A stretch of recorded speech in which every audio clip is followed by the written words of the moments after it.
सासू माँ की नई सहेली।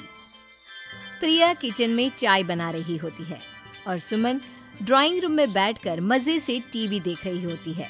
तभी दरवाजे की घंटी बजती है। प्रिया, जरा देखना तो कौन आया है। देखती हूँ मम्मी जी। प्रिया दरवाजा खोलती है तो सामने पड़ोस वाली विमला आंटी खड़ी होती है। नमस्ते आंटी जी, कैसी हैं आप? मैं तो बिल्कुल ठीक हूँ बेटा, पर तेरी सास को क्या हुआ है? आजकल कहीं दिखती ही नहीं है। जब देखो तब टीवी के आगे जमी रहती है। अंदर तो आइए आंटी। अरे ओ दीपक की अम्मा, कहाँ हो? अरे बिमला, आओ आओ, क्या बात है, बड़े दिन बाद याद आई तुम्हें मेरी। मैं तो हमेशा ही तुम्हें याद करती हूँ, पर तुम ही गायब रहती हो और आजकल तो बाहर भी नहीं आती जाती। तबीयत तो ठीक है ना तुम्हारी? अरे तबीयत को क्या होना है, इस उम्र में तो कुछ ना कुछ लगा ही रहता है। मेरी छोड़ो, तुम ये बताओ कि क्या चल रहा है गली मोहल्ले में। तुम गली मोहल्ले की छोड़ो, चल तो तुम्हारे पड़ोस में रहा है। तुम्हारी नई सहेली आई है। मेरी कौन सी नई सहेली? मैं तो यहाँ बस तुमसे बातचीत कर लेती हूँ या फिर बाजू वाली शर्मा की बहू से दो चार बातें कर लेती हूँ। इसीलिए तो कहा कि तेरी नई सहेली आई है। अब कोई पड़ोस में आया है तो बात तो होनी ही है। कम से कम इसी बहाने हमारा भी एक ग्रुप बन जाएगा। फिर सब मिलकर अपनी बहुओं की शिकायतें किया करेंगे। दोनों हंसने लगते हैं। तभी प्रिया चाय लेकर आती है और सामने टेबल पर रख देती है। दोनों चाय पीती हैं और बातें करते हैं।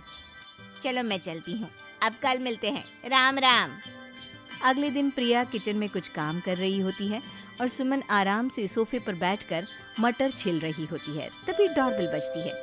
प्रिया दरवाजा खोलती है तो सामने उनकी नई पड़ोसन खड़ी होती है। जी, आप कौन? मैंने पहचाना नहीं। नमस्ते बेटा, मैं शारदा। आपके बगल वाले घर में अभी 2-4 दिन पहले ही शिफ्ट हुए हैं। ओह अच्छा अच्छा अच्छा। नमस्ते आंटी, अंदर आइए ना आप। देखिए तो मम्मी जी, आज कौन आया है। इतना कहकर प्रिया किचन में चाय बनाने चली जाती है। नई पड़ोसन को घर पे देखकर सुमन थोड़ा हैरान हो जाती है। नमस्ते बहन जी, मैं शारदा, आपकी नई पड़ोसन। अच्छा अच्छा, आप हैं हमारी नई पड़ोसन। आइए आइए, और बताइए कैसी हैं आप? जी बिल्कुल ठीक हूँ। वो दरअसल घर पर छोटी सी पूजा रखवाई थी, बस उसी का प्रसाद देने चली आई। सोचा इसी बहाने नए पड़ोसियों से भी मुलाकात हो जाएगी। ये तो बहुत अच्छा सोचा आपने। सुमन प्रिया को आवाज लगाती है।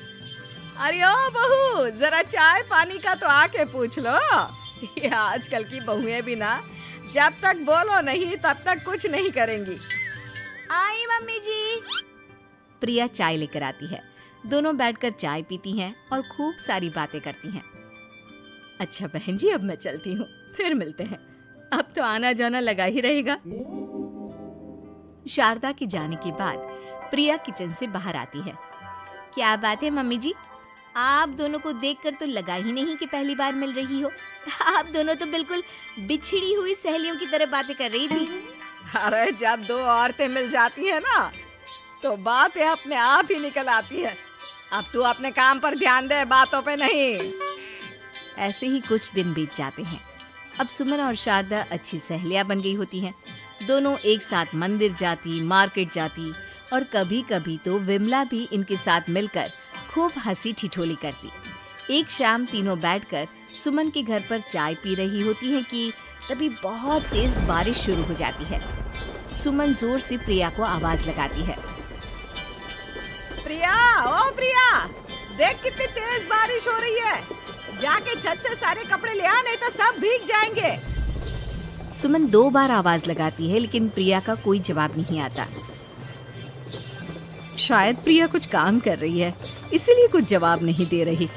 अरे काहे का काम, आराम फरमा रही होगी महारानी। तभी प्रिया बीमार हालत में अपने कमरे से बाहर निकलती है। हाँ मम्मी जी, क्या हुआ? मेरी तबीयत थोड़ी ठीक नहीं है ना, इसलिए आग लग गई। अरे सारे कपड़े भीग गए और तुझे सोने से फुर्सत नहीं है।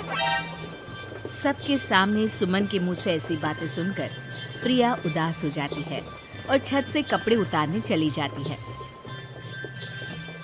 सुमन, ये क्या बात हुई? प्रिया ने बताया ना कि उसकी तबीयत ठीक नहीं, इसलिए उसकी आंख लग गई।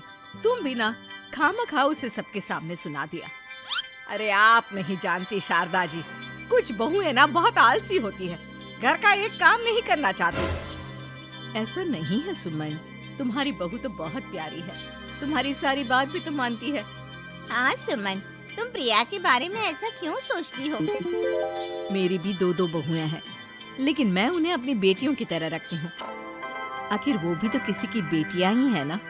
और अगर तुम ऐसा ही व्यवहार करोगी तो एक दिन प्रिया भी तुम्हारे साथ ऐसा ही बर्ताव करेगी। शारदा और विमला की बातें सुनकर सुमन की तो बोलती बंद हो जाती है। वहीं प्रिया भी बाहर से सारी बातें सुन रही होती है। अरे मैं कोई उसकी दुश्मन थोड़ी ना हूँ, मैं भी उसकी माँ हूँ, लेकिन कभी कभी सास बनना पड़ता है, नहीं तो बहुएं हाथ से निकल जाती है। देखो सुमन, ये सब सोच का फर्क है। अगर तुम ये सोचोगी तो कभी प्रिया को अपनी बेटी नहीं बना पाओगी। इतना कहकर शारदा और विमला वहां से चली जाती हैं और सुमन अकेले बैठकर उनकी बातें सोचने लगती है। अगले दिन प्रिया और दीपक अपने कमरे में बैठकर बात कर रहे होते हैं और सुमन उनके कमरे के बाहर कुछ काम कर रही होती है और उन दोनों की बातें सुन लेती है। दीपक, तुम्हें पता है हमारे पड़ोस में जो शारदा आंटी है ना, बहुत अच्छी हैं। अच्छा, ऐसा क्या हो गया जो तुम्हें वो इतनी अच्छी लगने लग गई? कुछ खास नहीं, बस कल जब मम्मी जी मुझे सबके सामने सुना रही थी तो शारदा आंटी ने मेरा साथ दिया।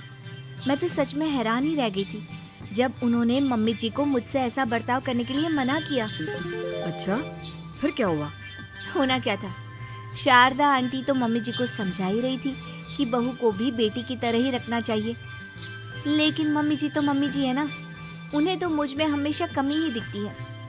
काश मुझे भी शारदा आंटी जैसी सास मिली होती जो मुझे भी अपनी बेटी जैसी समझती। सुमन ये सब सुनकर बहुत उदास हो जाती है और वहां से चली जाती है। प्रिया की बातें सुमन के कानों में बार बार गूंज रही थी। उसे बहुत शर्मिंदगी महसूस हो रही थी कि उसने प्रिया के साथ बहुत गलत किया है। अगले दिन सुमन शारदा और विमला को बुलाती है। क्या बात है सुमन, आज तूने ऐसे अचानक क्यों बुलाया? सब ठीक तो है ना? हाँ हाँ, सब ठीक है, तुम दोनों बैठो तो सही। तब तक दीपक और उसके पापा भी आ जाते हैं। प्रिया, तुम भी आ जाओ। क्या हुआ मम्मी जी, आपने बुलाया? हाँ प्रिया बेटा, मैं आज सबके सामने तुमसे माफी मांगना चाहती हूँ। मैंने आज तक तुम्हारे साथ बहुत बुरा व्यवहार किया है, लेकिन तुमने कभी भी मेरे साथ बुरा बर्ताव नहीं किया। मुझे अपनी गलती का एहसास हो गया है, हो सके तो मुझे माफ कर देना। प्रिया अपनी सास की बातें सुनकर हैरान हो जाती है।